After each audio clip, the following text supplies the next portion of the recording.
If you want to see a show that combines daring feats of strength and thrilling acrobatics, we have the place for you. Quidam, a traveling version of the Cirque du Soleil show, is making its way across the country. And this group of highly trained athletes is pushing the limits of what the human body can do. Quidam is a show that will inspire, intrigue, and amaze you. Even if you've seen a Cirque show before, you'll still want to see this one. Because as Jessica LeBoeuf tells us, if you've seen one Cirque show, you have not seen them all. Every single show will create a different world to go into. So it's always a crazy journey with eccentric characters, but there's always a very strong storyline to guide you. Jessica LeBoeuf is the spokesperson for Quidam. Quidam actually means anonymous passerby. I could see you for 13 years passing by on the street every day, but until I say, hi, my name is Mark, you know, this is my family, these are my fears, these are my joys, we remain anonymous, and that's what Quidam represents. Mark Ward is John, the ringmaster and principal character who leads you through this amazing journey. In his previous life, he performed classical ballet. There's a lot of emotion in Quidam, and it's probably the thing I love most about the show. Quidam, this one is more like Alice in Wonderland, like more dark at some places. Quidam it's the one that is closest to the dream, actually. When you get into the imagination world by yourself and then you decide that there is no limits, that's basically what you're going to see in this show. Quidam is the most human show from Cirque du Soleil, so we deal with human characters. We take you to the fantasy world, of course, but through human eyes. Mark has been playing this role for 14 years. So how does he keep it fresh? Well, that's partly Georgia Stevenson's job. She's the show's assistant artistic director, and as such, she works very closely with the artists every single day. Giving them feedback, doing what we can to keep them inspired, keep them motivated, keep them performing at their best. Georgia is seventh-generation circus. Both her mother and father were circus performers. It's a really inspiring environment to work in. Everyone is so good at what they do, and it keeps you on your toes. You know, there's no time to be complacent. But communicating with everyone can be a bit of a challenge sometimes. On tour here, we've got, I think, over 20 different countries represented. So there's a lot of sign language that we use. There's a lot of universal terms that everyone comes to understand. It's beautiful because sometimes you see people communicating with each other in their second or third language. The language barrier is one of the easiest issues to overcome. Just putting the show together takes an amazing amount of work. Well, just to set this up, basically we have 15 semis of equipment that we bring into each single arenas. We have one of those semis for costumes only. We have over $1 million worth of costumes. It's 2,500 pieces of costumes that are all handmade for each single performers. At any one time, 22 Cirque du Soleil shows like this one are going on all around the world. Over the years, 100 million people in 300 cities in over 40 countries on 6 different continents have seen one of these shows.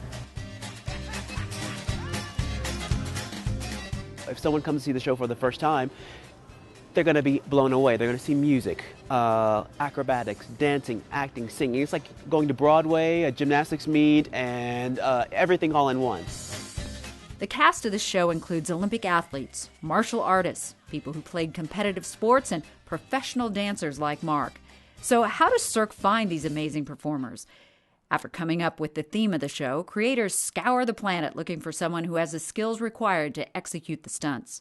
Then we'll hire the best people in every single discipline required. We will go around the world and get the best person to do this job. So not only do they have to excel in their craft, but they also have to match in personality and in ideas with the main creator of the shows. Mark Ward is one of the people Cirque recruited. I had a full career as a ballet dancer when I received a call from Cirque du Soleil, and they were looking for a specific type dancer with acrobatic capabilities. Tanya Burka performs this routine in the Silks. She's probably not the first person who comes to mind when you think of a Cirque du Soleil performer, though.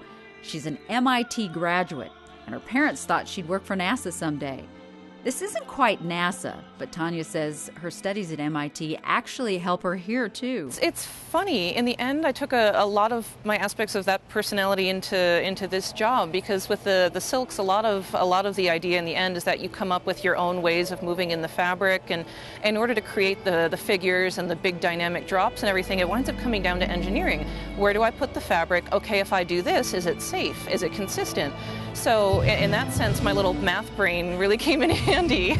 Another thing audience members don't tend to think much about is how long it takes for each cast member to put on the makeup that transforms them into their character.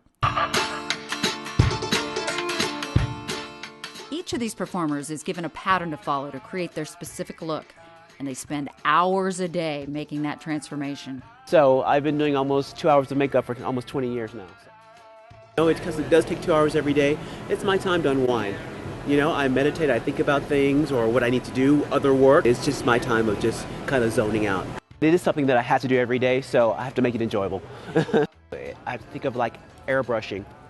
So it's a lot of blending, and it's also very difficult because I am brown, I am black, and trying to blend so many colors into a black face is not very easy. Despite the fact that these performers have been doing this show thousands of times, Mark has done it more than 6,500 himself, each performer still works hard to make every single show better than the one before. This stage is set up behind the stage the audience sees, and each of these performers practices every single day. We train all the time so that we're at the tip-top shape, acrobatically as well as mentally and physically. So for myself, I train 3 or 4 times a week at the gym. I have rehearsals here, and then I have my 8 to 10 shows depending on where we are. Cirque du Soleil values qualities like passion. Everyone here has a passion for what they do, whether you're an electrician, an acrobat, a singer, an assistant artistic director. We all love what we do. We care a lot about what we do. That's why we are able to uphold the standards that we're known for. We're details fanatics, and I think that's what makes our shows so amazing. Well, every single act, like Eric is training behind us, he's great at what he does, but he still wants to push it a little bit. He might want to try something different. After each performance, they hold post-show meetings. Well, basically we go over what the show, the stuff that were good, the stuff that were bad, the stuff that we can make better. And every show is different, and every little mistake is mentioned. Of the 100 jobs needed to make this show happen, 50 are on stage and 50 are behind the scenes. One of the behind the scenes jobs is fixing the food to feed everyone. Making that even more complicated is the fact that many of these performers have dietary restrictions and food preferences, in addition to the fact that they come from 20 different countries and enjoy eating things from their homeland. Brandon Martin is the catering manager. So technically, how many different dishes are you making at any one meal? We gotta have to have a variety. There's particular dishes that they like, so we bring them back, but definitely switch it up all the time. For instance, tonight we have homemade gnocchi, Swedish meatballs, and Hungarian chicken, so it's kind of a variety. You know, there's only a few people lactose intolerant, so we make meals to help them out, and it's vegetarian, so we make tofu dishes. It's pretty easy. Planning these meals takes an amazing amount of organization and pre-planning. To cut down on shipping costs, Brandon says he tries to use as many local products as possible. We also go to local purveyors, butchers, seafood markets. As we said earlier in the story, each country has its preferences. Some can be pretty easy to accommodate, even if they are a little out of the ordinary. Might get in trouble with this. The Russians, they love mayonnaise, and they put it on everything. And these guys are, in the best shape, in the world, but they love their mayonnaise.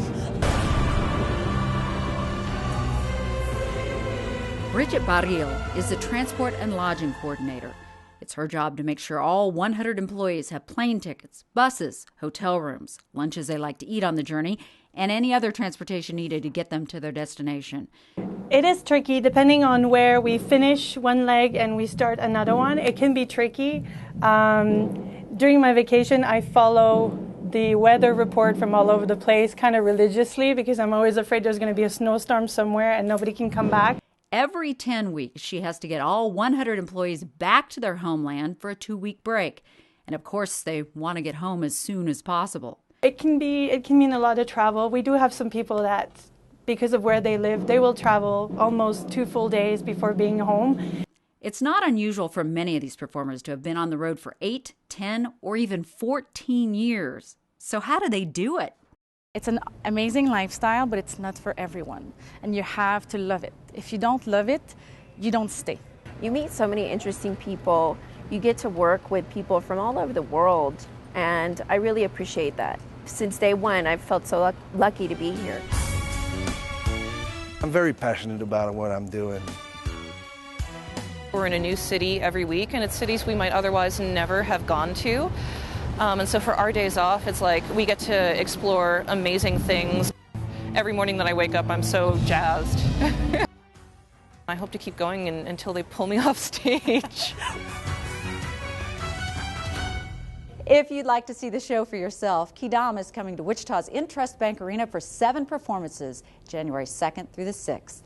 You can get tickets by calling 866-553-2457 or by going to this website.